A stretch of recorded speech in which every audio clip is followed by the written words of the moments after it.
دیکھیں عین جنگ کی حالت میں صحابہ کرام علیہم رضوان فرماتے ہیں طریقہ یہ تھا کہ آدھے لوگ کافر کے سامنے کھڑے ہوتے تھے اور آدھے پیچھے ہو کے نماز پڑھ لیتے تھے. بے شک جنگ ہے، بے شک جیسے ہی ہے. آ گیا عین لڑائی میں اگر وقت نماز تو قبلہ رو ہو کے سجدہ ریز ہوئی قوم حجاز. اقبال کہتے ہیں ہم نے تو لڑائیوں میں نمازیں نہیں چھوڑی. میں کیا کروں اس قوم کا جو پھٹے پہ بیٹھی اور نماز چھوڑ دی ہے. بیٹے کی شادی والے دن نماز چھوڑ دی، مہندی والے دن نماز چھوڑ دی. کیا اچھا عمل کیا ہم نے بھائی. ہم تو اچھے، ہمیں تو کہا گیا تھا ایکم احسن عملا، تم اچھے کاموں کے لیے دنیا میں بھیجے گئے ہو. تو ذرا سا کو مسئلہ آیا تو گیا سارا کچھ. آپ خیر کا کام کبھی ترک نہیں کریں گے. دکھ بھی آئیں گے، سکھ بھی آئیں گے، صبح بھی آئے گی، شام بھی آئے گی، لیکن اپنا کام. حضرت محبوب سبحانی، غوث سمدانی، شاہ جیلاں، میر میراں، شیخ بحر و بر، پیران پیر، حضرت غوث اعظم دستگیر رضی اللہ تعالی عنہ واز کہہ رہے تھے. غوث پاک تقریر کر رہے تھے اور لوگ جمع ہیں. 70,000 بندہ آیا بیٹھا ہے رسول اللہ کا دین سننے کے لیے. گھر سے نکلنے لگے تو خبر ملی حضرت بیٹا رات کا بیمار تھا، وہ انتقال کر گیا. حضرت شیخ گھر آئے، بیٹے کا ماتھا چوما، محبت تھی نا تو آنسو گر گئے. فرمانے لگے میرے بیٹے کو غسل دو، کفن پہناؤ اور وہاں لے آؤ جہاں میں لوگوں کو دین کی بات بتا رہا ہوں. جب حضرت باہر نکلے تو ایک شخص نے کہا آج بھی آپ تقریر کریں گے؟ فرمانے لگے میں آج بھی کروں گا. وہ اس لیے کروں گا کہ بیٹے سے مجھے محبت ہے، وہ میرا بیٹا ہے، لیکن دین کی بات اس لیے کرنی ہے کہ وہ اللہ رسول کا دین ہے. وہ لوگ آئے بیٹھے ہیں، میں نے ان سے بات کرنی ہے. غسل کفن ہوا. او بھائی آپ نے خیر شروع کی تو چھوڑ کیسے دی؟ وہ جی ذرا دھوپ آ گئی تھی تو میں نے چھوڑ دی، ذرا بارش آ گئی تھی تو میں نے چھوڑ دی. یہ کیا بات ہوئی؟ پانی پرن سہیلیاں رنگا رنگ کڑے اسی پریا اس دا جانیے جس دا توڑ چڑھے. یہ کیا بات ہوئی کچی پکی باتیں کرنا؟ او مننا بھی کدا مننا ہے، کدے مان لیا تے کدے منیا ہی نہ.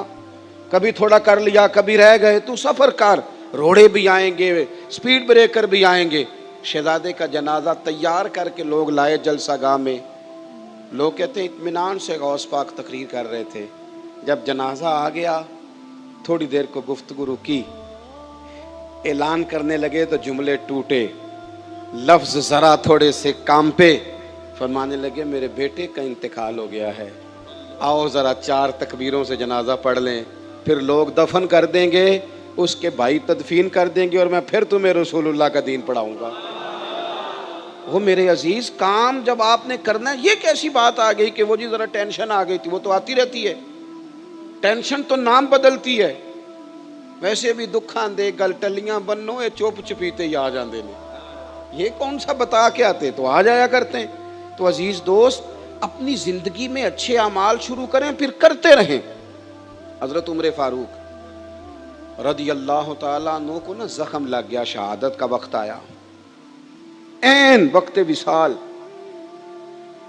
جب انسان بڑا کمزور ہو جائے تو اسے تو مطلب شدید بندہ بیمار ہو نا، بخار چڑھ جائے تو بچے بھی اچھے نہیں لگتے. کئی دفعہ بندہ کہتا ہے ان کو لے جا ذرا شور کر، میری طبیعت نہیں ٹھیک، تلخی ہوتی ہے طبیعت. عین اس عالم میں جب سیدنا فاروق اعظم کو زخم لگا ہوا ہے، خون بہہ رہا ہے، تکلیف شدید ہے، تو نبی پاک علیہ السلام نے فرمایا نا کہ یہ تکبر کے طور پر اگر کسی نے اپنا پاجامہ یا تہمت ٹخنوں سے نیچے کیا تو وہ دوزخ میں.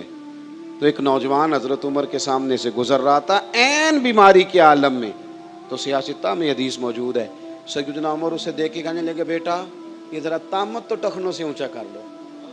عین بیماری کے عالم میں سارا کچھ بھول گیا ہے، پر رسول اللہ کے دین کی تبلیغ یاد ہے کہ وہ ہم نے اس حال میں کرنی ہے. اس حال کیوں چھوڑ جاتے ہیں لوگ خیر کام؟ میں بڑے بڑے سمجھدار لوگوں کو دیکھتا ہوں، صرف بچے کے دن رکھنے کا ٹائم آیا تو انہوں نے جناب نماز چھوڑ دی، صرف اور صرف ایک میٹنگ کے لیے. ناراض نہیں ہونا، بعض مذہبی کہلانے والے لوگ بھی بڑی اچھی میٹنگ چل رہی ہے، وہاں پروگرام چل رہا ہے، اب اذان ہو گئی، اب کیا کرنا ہے؟ میں اپنی مسجد جا کے پڑھنی.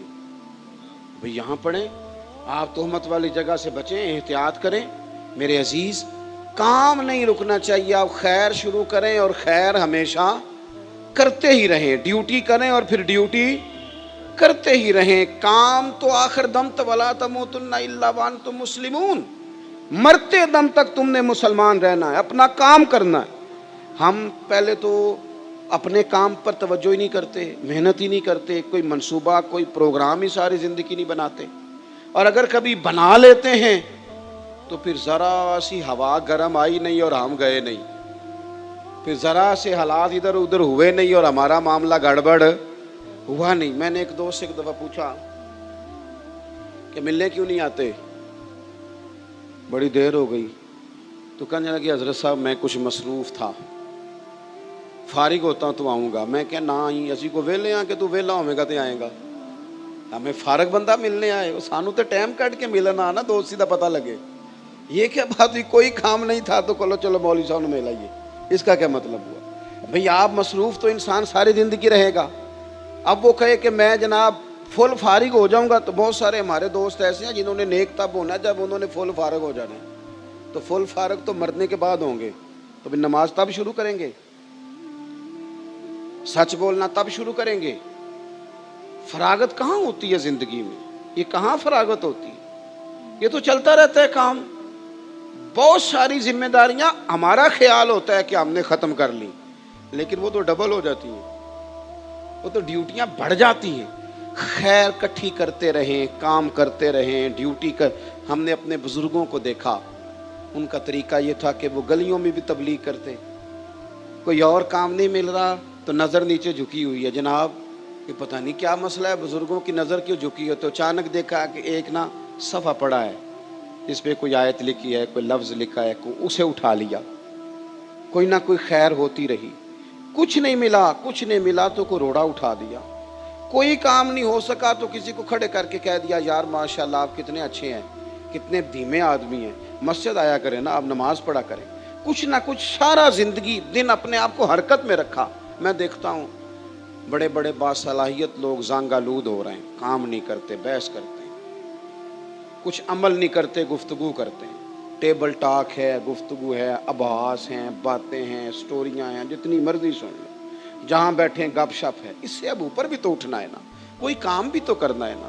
میں اکثر دوستوں سے کہا کرتا ہوں کہ ہم نے تقریریں رکھ لی ہیں، تقریریں، دوست آ کے کہتے ہیں جناب وہ 45واں جلسہ ہے تو اب 46ویں نمبر پہ آپ آئیں، تو میں کہتا ہوں 45 جلسوں کی کارکردگی بتاؤ کیا ہے،